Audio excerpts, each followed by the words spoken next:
Yeah, this is a picture in time. My colleague Dave Damashek came up with this idea to look at the best quarterbacks of all time as we move throughout history. So we did 1 through 10 the other day. Now we're going to go 1 through 20. So new quarterbacks coming into the league between 1976 and 1985. Let's take a look right now at the ever-changing list. So Joe Montana came to the league in 1979. Why is he not higher? Just number 10. Yeah, but by Super Bowl 20, he had only played 7 seasons. I see you. He had won 2 Super Bowls. Joe Namath's dropped down considerably. Sonny Jurgensen dropped down. Fran Tarkenton. That's a good list of guys right there. And Len Dawson, my dad's all-time favorite quarterback. Read about him as a kid, and what a player he was for the Chiefs. But let's get it going with number 5. Roll the tape. I think I know where you're going. You think you know where I'm going? I know where you're going, Elliot. I was right. I know where you're going. Dan Fouts. Dan Fouts, fantastic player. 4,000-yard passer, 3 seasons in a row, back when only Joe Namath had done it.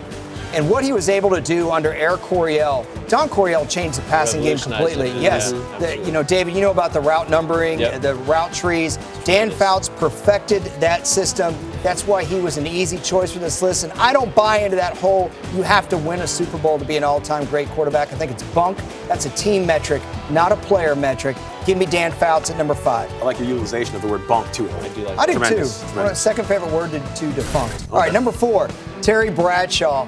Terry Bradshaw did not make the list when we did it yesterday because he had only played in the league 6 years, and he really had a rough start to his career. He even got benched the Steelers' first Super Bowl year. But by this time, he had already retired, and he had 4 Super Bowl rings, and he was the only quarterback in NFL history as of 1985 to have 4 Super Bowl rings. So I could not keep Terry Bradshaw off this list. Interestingly enough, his first 300-yard game ever came in Super Bowl 13, his 9th year in the league. Crazy. Number 3, who you got? Different era. Yeah, Bart Starr, speaking of different era. This guy handed the ball off quite a bit. But the deal with Bart Starr is he was a big game player, and he could throw the vertical ball. That is the underrated part of Bart Starr. Everyone thinks all he did was hand off and the power sweep. No, he made teams pay on 2nd and 2 and 3rd and 1. Also won MVP of the first 2 Super Bowls. Give me Bart Starr, rather high on this list. Number 3, as of 1985, my 3rd greatest quarterback of all time. Number 2, I think it's your favorite quarterback of all time. Safe in that assumption? Actually, you know what? I'd have to say Don Meredith's my favorite. Growing up in Dallas, but Roger Staubach was a hero of mine, a hero of a lot of people in the community that I was raised in, and a hero to a lot of kids across the country. He was the leader of the organization, really the face of the NFL in the 1970s.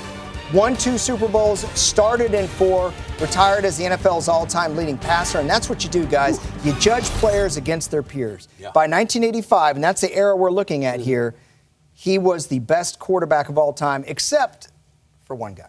One guy, and he landed at number 1 on our list? Yeah, that's right. He landed number 1 yesterday, too. Johnny Unitas, no one has knocked him out flat top just yet. Johnny Unitas played for the Baltimore Colts from 1956 to 1972. Did have one regrettable season with the Chargers in 73. But give the man a break. He was 40 years old. Won back-to-back championships in 58, 59. Also took the Colts to the Super Bowl in Super Bowl V. They won that year as well. So you're looking at a 3-time NFL champion here in Johnny Unitas. Also, 47 straight games with at least 1 touchdown pass in an era in which it was so difficult to throw the ball. That is consistency. Give me Johnny Unitas, number 1.